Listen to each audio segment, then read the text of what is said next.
وہ نہیں ہے جو سب کو ملا تھا، تو آپ بتائیے۔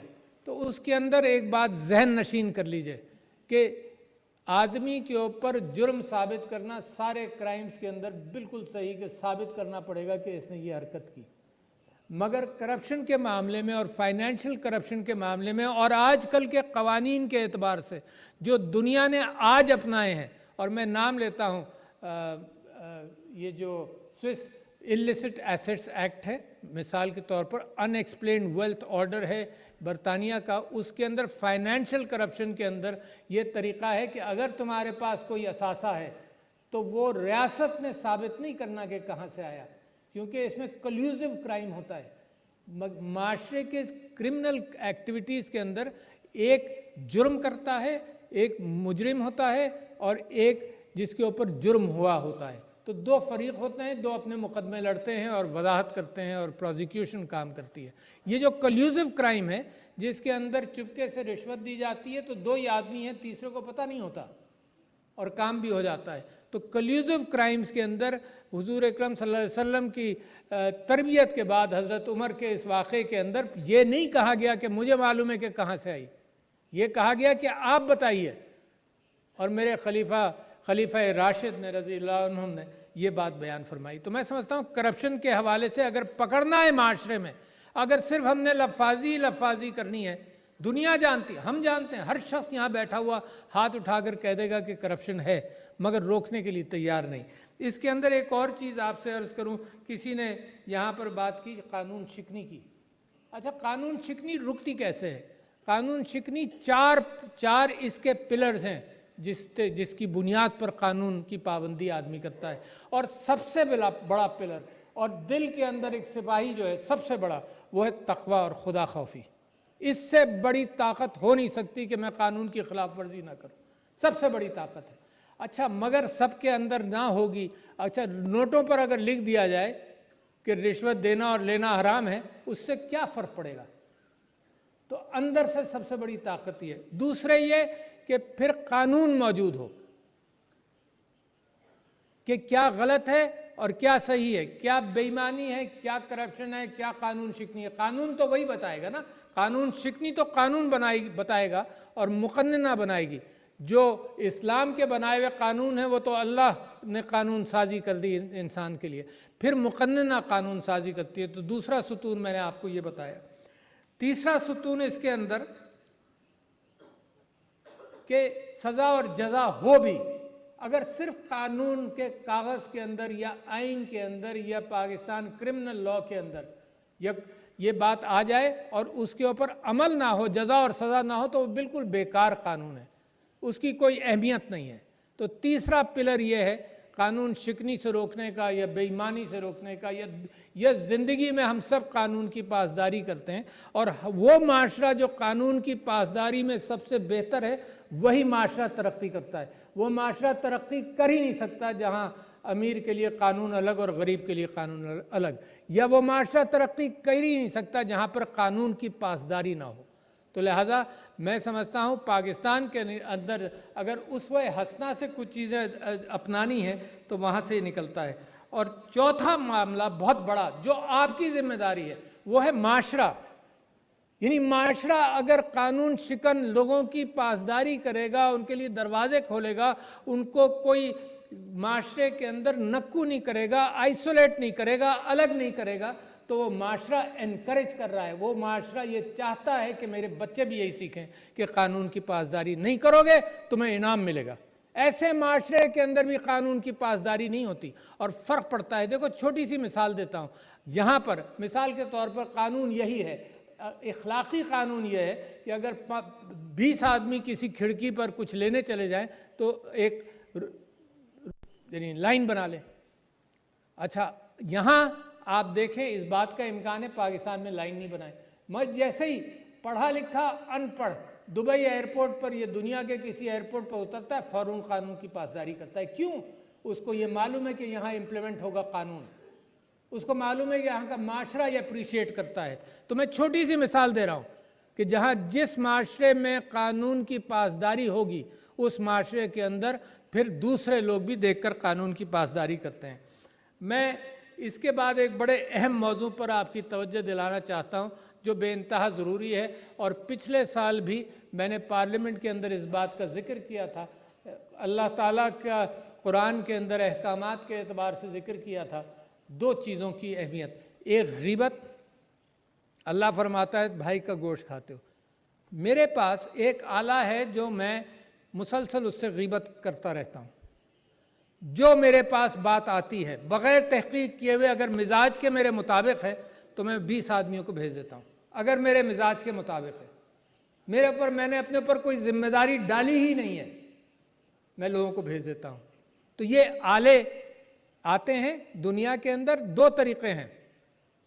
تو میں پہلے یہ بتا دوں آپ کو کہ یہ سوشل میڈیا کے اندر کتنی خرابی اس سے پیدا ہوتی ہے، مگر اس کا مطلب یہ نہیں کہ اس کو روک دیا جائے۔ کیوں میں مثال دے رہا ہوں آپ کو؟ اس وجہ سے مثال دے رہا ہوں کہ گوتنبرگ بائبل ایک یہودی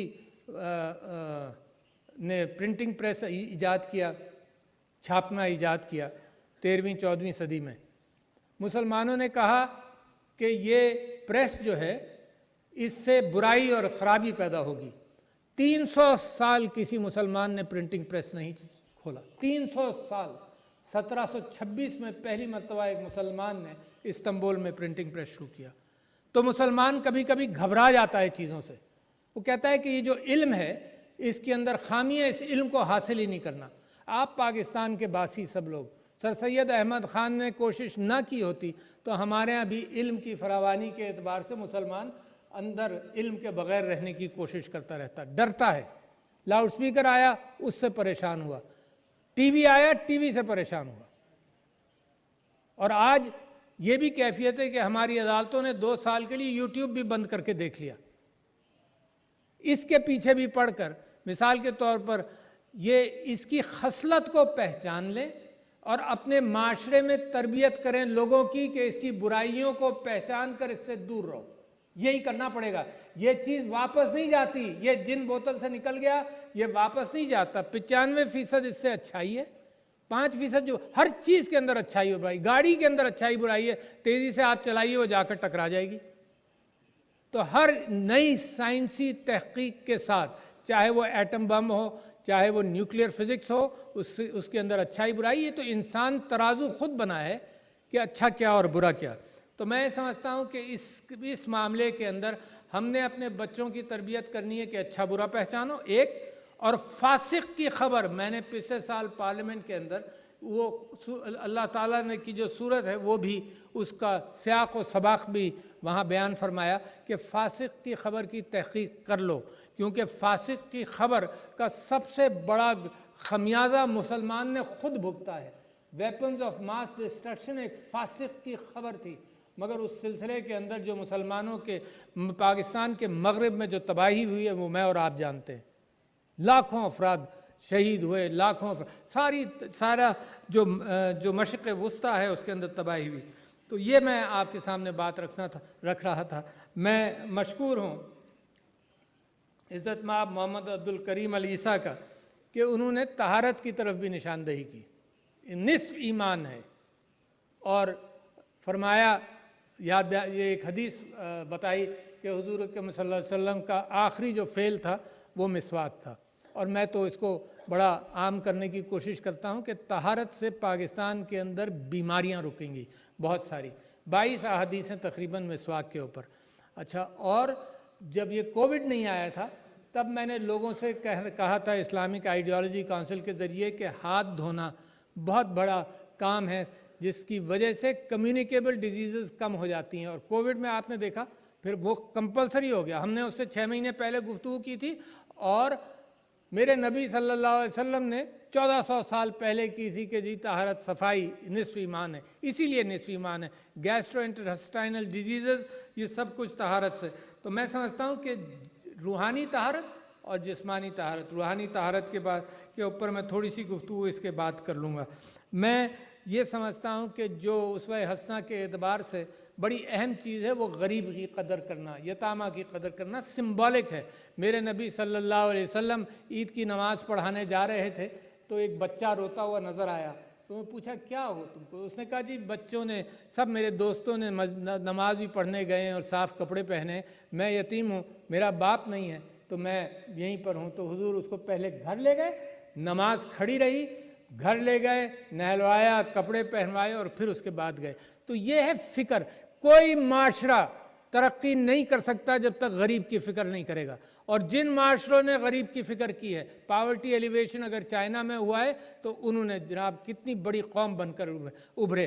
تو لہٰذا میرے نبی کا اور اسلام کا بنیادی پیغام یہ ہے کہ کمزوروں کی فکر کرو، غریب کی، یتامہ کی۔ قرآن کی آیات موجود ہیں۔ حضور اکرم صلی اللہ علیہ وسلم جب ان کو خیال تھا کہ اللہ مجھے بھول گیا، تو اللہ تعالیٰ نے پھر یاد دلایا کہ تم جب یتیم تھے تو ہم نے تمہیں نہیں پالا اس کو اور تمہیں راہ نہیں دکھائی۔ تو لہٰذا یہ اسلامی اصولوں کی بنیاد ہے کہ کمزور کی فکر کرو۔ میرے نبی صلی اللہ علیہ وسلم نے عورت کو جو مقام دیا وہ دنیا نے 1200 سال بعد دیا۔ میرے اللہ سبحانہ و تعالیٰ نے جو عورت کو وراثت دی، آپ کو یہ بتانا چاہتا ہوں کہ مغرب کے اندر 20ویں صدی کے شروع تک یہ بات تھی کہ عورت مرد کی ملکیت ہے، اس کی کمائی مرد کی کمائی ہے، اس کی وراثت کوئی نہیں ہے، جو کچھ وہ جمع کر لے گی وہ اس کے مرد کا ہے۔ اور میرے نبی صلی اللہ علیہ وسلم نے، اللہ سبحانہ و تعالیٰ نے عورت کو وراثت دی۔ تو دیکھیں اسلام اور مسلمان کے لیے راستہ کھلا 1400-1500 سال بعد۔ ہم نے جو اپنے نبی صلی اللہ علیہ وسلم کو جو راستہ چھوڑا ہے تو اس کی وجہ سے مسلمان زوال پذیر ہوا۔ بالکل ذہن میں یہ دین مذہب یہ ساری انسانیت کے لیے ہے، یہ سارے کمزور طبقوں کے لیے ہے۔ اتنا امن والا مذہب ہے کہ قرآن کہتا ہے لکم دینکم ولی دین، کہ امن کے ساتھ رہو، تمہارا مذہب تمہارا دین تمہارے ساتھ، ہمارا مذہب ہمارے ساتھ۔ بہت بڑی بات ہے۔ میں آپ کے سامنے سختی جو بڑھتی چلی جا رہی ہے معاشروں میں اس کی طرف آپ کی توجہ دلانا چاہتا ہوں۔ سختی ہو نہیں سکتی انسان اگر ہمدردی اور محبت کے ساتھ کام کرے۔ یہ جو حضور اکرم صلی اللہ علیہ وسلم ایک مرتبہ سوتے ہوئے اٹھے تو جب کروٹ لی تو مسکرائے، تو شاید حضرت عمر، مجھے صحیح طرح سے یاد نہیں حدیث، معذرت خواہ ہوں، شاید حضرت عمر وہاں برابر میں بیٹھے ہوئے تھے، تو انہوں نے پوچھا میرے آقا آپ مسکرا کیوں رہے ہیں؟ تو حضور اکرم صلی اللہ علیہ وسلم نے بتایا کہ میں سو رہا تھا تو خواب کے اندر حضرت جبرائیل مجھے جنت کے مدارس دکھانے لے گئے۔ تو پہلا درجہ وہ تھا، بڑے لوگ عیش کے ساتھ تھے، مزے میں تھے۔ میں پوچھا یہ کون سا درجہ ہے؟ تو حضرت جبرائیل نے فرمایا کہ یہ وہ درجہ ہے جس کے اندر لوگوں نے انصاف کروا لیا اللہ سبحانہ و تعالیٰ سے، کہ جس کے حق میں جو چیز تھی وہ لے لی، جس نے برا بھلا کہا تھا اس کی نیکیاں مل گئیں، تو انصاف ہو گیا، جو لینا دینا تھا نیکیوں اور برائیوں کے اندر وہ ہو گیا۔ پھر دوسرے لیول پر لے گئے، وہ اور عالی شان تھا۔ تو حضور اکرم صلی اللہ علیہ وسلم نے پوچھا یہ کون سا درجہ ہے؟ تو اس میں کہا، حضرت جبرائیل نے فرمایا کہ یہ وہ درجہ ہے جس میں لوگوں نے دوسروں کو معاف کیا، اور یہ اللہ کو پسند ہے۔ جنہوں نے کہا کہ جی ہم اس سے بدلہ نہیں لینا چاہتے، زندگی میں معاف کیا اور وہ اللہ کے سامنے بھی معاف کیا، تو وہ درجہ۔ تو لہٰذا درگزر کی بڑی اہمیت ہے۔ درگزر اگر نہیں ہوگا تو معاشرے کے اندر نفرت پھیلے گی۔ درگزر اگر نہیں ہوگا تو مجھے پتہ نہیں چلے گا کہ یہ آؤٹ آف کانٹیکسٹ گفتگو جو غیبت کے اعتبار سے اس میں چلتی ہے، کہ آؤٹ آف کانٹیکسٹ گفتگو کا مجھے پتہ ہی نہیں چلے گا، میں نے کیا کہا، کسی نے کیا سنا، تو لہٰذا معاف کرو۔ تو میرے نبی صلی اللہ علیہ وسلم تو ہر وقت معاف کیا کرتے تھے۔ کوئی اپنی بات آ کر سناتا تھا تو منہ پھیر لیتے تھے، چاہتے یہ تھے کہ سنے نہ۔ اور ہمارا کیا ہے؟ ہم اپنی ذاتی گفتگوؤں کو، ایک دوسرے کی گفتگو کو ریکارڈ کر کر دوسروں کو سنانا چاہتے ہیں۔ میں یہ جانتا ہوں کہ پرائیویسی کا حال تو یہ تھا، شاید حضرت عمر کے خلافت کا زمانہ تھا، کہ وہ ایک دروازہ کھٹکھٹایا، پرائیویسی کی بات کر رہا ہوں، دروازہ کھٹکھٹایا، اندر سے کچھ آوازیں آ رہی تھیں، بغیر اجازت کے 2-3 مرتبہ کھٹکھٹایا، بغیر اجازت کے اندر گئے۔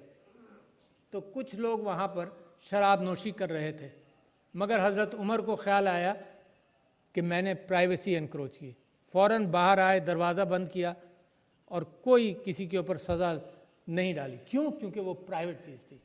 یہ جو آپ اپنے دوستوں کے ساتھ گفتگو کرتے ہیں، اپنی ماں کے ساتھ گفتگو کرتے ہیں، اپنی بیوی کے ساتھ گفتگو کرتے ہیں، اس میں پرائیویسی کا تو بہت بڑا عنصر ہے۔ میرے متعلق آپ اگر آج گھر جائیں گے اور گفتگو کریں گے تو میرے کانوں کے لیے وہ بھی نہیں ہوگی، کسی کو حق نہیں پہنچتا کہ وہ باہر نکالے۔ مگر میں آپ کو یہ بتا رہا ہوں، انسان جس طرف جا رہا ہے کل کو کوئی پرائیویسی نہیں ہوگی۔ صرف یہ کیفیت آ جائے گی کہ لوگ پہچان لیں گے کہ ہر انسان ایسا ہی ہے، فرشتے نہیں ہیں، سب انسان گناہ گار ہیں کسی نہ کسی لیول پر۔ اور سارے نبی آپ کو معلوم ہے سب اللہ سے مغفرت مانگتے رہتے ہیں کہ اللہ نبی مانگتے رہیں، تو انسان کا تو کیا مقام۔ تو میں آپ کے سامنے یہ بات کہنا چاہتا تھا، اور میں یہ سمجھتا ہوں کہ یہ جو پولرائزیشن ہے، یہ نفرت کا جو معاملہ ہے، اس کو ہم اپنے پاس سے دور کریں۔ اور میں اسمبلی میں بھی بات کی تھی، میں آپ کے سامنے، آپ کی سمع خراشی ہوگی، مگر ایک بات رکھوں کہ جن لوگوں نے میرے نبی صلی اللہ علیہ وسلم کی محبت کے حوالے سے ڈوب کر محبت کا پیغام دیا، تو یہ بھی یاد رکھیے کہ ہندوستان میں اگر اسلام زیادہ پھیلا تو زیادہ پھیلنے میں وہ محبت کا پیغام بھی تھا۔ یہاں تو تلوار کے ذریعے تو کچھ بھی نہیں آیا نا، محبت کا پیغام تھا۔ رومی نے حضور اکرم صلی اللہ علیہ وسلم کی محبت میں سرشار یہ بات رکھی، محبت کے حوالے سے یہ بات رکھی کہ نبی کا پیغام یہ ہے کہ اپنے آپ سے بھی محبت کرو، اپنے دل کا آئینہ صاف۔ پہلے 8 درجے میں نے جو پڑھا تو مجھے اندازہ ہوا کہ رومی نے 8 درجے بتائے انسان سے محبت کے، اور میرے نبی کے حوالے سے بتائے اور اللہ کے حوالے سے بتائے۔ تو اس نے کہا کہ سب سے پہلے اپنا دل صاف کرو، دل کا آئینہ صاف کرو، تمہیں نظر آئے اپنے عیب نظر آئیں، ان کو ٹھیک کرو، تزکیہ نفس کرو، اپنے آپ کو صاف کرو تو تمہیں دنیا نظر آئے گی اچھی طرح سے۔ پھر اس کے بعد کیا کرو؟ پھر اس کے بعد یہ کہ اپنے گھر میں محبت کرو۔ اور گھر میں محبت کا مطلب یہ نہیں ہے کہ پیسہ کما کر گھر میں لاؤ۔ اپنے گھر سے محبت کرنے کا مطلب یہ ہے کہ اپنے بچوں کو اگلی دنیا کے لیے، اگلے راستوں کے لیے، جب تم زندہ نہیں ہوگے اس وقت کے لیے، اچھائی کے لیے تیار کرو۔ اپنے گھر سے محبت، سب سے بڑی محبت اپنی اولاد کے ساتھ یہی ہے کہ اچھا اخلاق آ جائے اس کو۔ مال و دولت محبت نہیں ہے، آزمائش ہے، اخلاق محبت ہے۔ تو اپنے گھر سے محبت کرو۔ پھر تیسرے یہ کہ اپنے پڑوسیوں سے محبت کرو، 40 پڑوسی تک، 40 مکانوں تک محبت کرو، تیسرا درجہ۔ چوتھا یہ کہ پھر اپنی قوم اور وطن سے محبت کرو، مگر قوم اور وطن سے محبت اس لیے نہیں کہ دوسروں کے ساتھ تم نفرت کرو۔ قوم اور وطن سے محبت یہ کہ اپنی قوم کو اٹھاؤ، قوم کی تربیت کرو۔ اور میں آج آپ سے پاکستان کے لیے یہی بھیک مانگنے آیا ہوں کہ اپنی قوم سے محبت کرو۔ 5واں درجہ پھر رومی کہتا ہے پھر انسانیت کے ساتھ محبت کرو۔ بڑی بات، یہ میرے نبی کے راستے کی محبتیں ہیں۔ انسانیت سے محبت کرو۔ یہ جو جنگیں آپ دیکھ رہے ہیں جس میں قتال ہوتا ہے، جس میں برا لاکھوں کروڑوں کو مار دیتے ہیں، پہلی جنگ عظیم، دوسرے جنگ عظیم، یورپ کی جنگیں، 30 سال کی جنگ، 100 سال کی جنگ، یہ جو جنگیں ہیں یہ انسانیت کے ساتھ محبت نہیں ہے۔ تو 5ویں چیز جو رومی کہتا ہے وہ انسانیت کے ساتھ محبت۔ نرمی کرو لوگوں کے ساتھ، نفرتیں نہیں، انسانیت کے ساتھ محبت کرو۔ 6ٹھی چیز جو آج کل انوائرمنٹ کے اعتبار سے اہمیت ہے، میرے نبی صلی اللہ علیہ وسلم کہتے تھے کہ پانی احتیاط سے استعمال کرو۔ اگر وضو کرنے بھی جا رہے ہو تو دریا کے ساتھ بھی پانی احتیاط۔ یہ کیا ہے؟ یہ پانی کے ساتھ محبت، یہ اللہ کی بنائی ہوئی چیزوں سے، ہر چیز سے، چاہے جاندار ہو چاہے بے جان ہو۔ آپ دیکھ رہے ہیں آج کل انوائرمنٹ، کاربن ڈائی آکسائڈ، گلوبل وارمنگ، یہ کیا ہے کہ یہ ہم نے دنیا کے ساتھ، اللہ کی بنائی ہوئی کائنات کے ساتھ، اللہ کی بنائی ہوئی چیزوں کے ساتھ جب محبت نہیں کی تو ہم وہاں پہنچے۔ تو لہٰذا اللہ کی پھر 7ویں چیز یہ ہے کہ میرے نبی صلی اللہ علیہ وسلم سے محبت کرو۔ کیا بات ہے! یعنی یہ سارے راستے اسی نے دکھائے، اس کی محبت میں کائنات بنی۔ تو میرے نبی صلی اللہ علیہ وسلم سے محبت کرو اور پھر تمہارا راستہ کھلتا ہے اللہ سے محبت کا۔ تو یہ جو 8 مدارج ہیں، میں سمجھتا ہوں کہ یہ بڑے اہم ہیں میرے لیے ایک محبت کی فضا پیدا کرنے کے اعتبار سے۔ اور دنیا آج کس چیز کی تلاش میں ہے؟ دنیا کے اندر انسانی تعلقات ویسٹڈ انٹرسٹ پر ہیں، ایکسپلائٹیشن پر ہیں، لوٹ مار پر ہیں، قوموں کو دبانے پر ہیں، قوموں کے ساتھ وہ نظام رائج کرنے پر ہے جس میں قوموں کا ایکسپلائٹیشن ہو۔ تو دنیا آج مانگتی ہے اقدار کی سیاست، ورلڈ گلوبل آرڈر، جس میں انصاف بھی ہو اور اقدار بھی ہوں، اور کسی کے پاس وہ نسخہ نہیں ہے جو نسخہ میرے نبی صلی اللہ علیہ وسلم نے دیا، کسی کے پاس نہیں۔ دنیا آپ سے مانگ رہی ہے، مگر آپ پہلے اپنے وطنوں کے اندر تو کریں۔ صرف کلیم چند لوگوں کا، چند علماء کا، ایک مائنورٹی کا کلیم، باتوں پر دنیا مطمئن نہیں ہوتی، کردار پر اور عمل پر ہوتی ہے۔ تو لہٰذا دنیا جو چیز مانگ رہی ہے وہ آپ کے پاس ہے، آپ اگر دینے کو لیے تیار ہیں، آپ اگر اپنے اوپر پہلے لاگو کریں گے پھر آپ دیں گے۔ اور مجھے اس وجہ سے یقین ہے کہ میں سمجھتا ہوں کہ میں اپنے نبی کا راستہ اگر چن لوں صلی اللہ علیہ وسلم، تو مجھے یقین ہے، میرا ایمان ہے، میں آخری بات آپ سے، میرا ایمان ہے کہ پاکستان کو دنیا کی طاقتور ترین ریاست بننے سے کوئی روک نہیں سکتا، اتنی مضبوط یہ اسوہ حسنہ ہے۔ تو یہ میں آپ کے ساتھ اپیل کر رہا ہوں کہ اپنے آپ کو اگر ہم بدلنا شروع کریں اسے محبتوں کے ساتھ، تو دنیا، پاکستان پہلے بدلے گا اور دنیا بعد میں بدلے گی۔ شکریہ خواتین و حضرات، السلام علیکم۔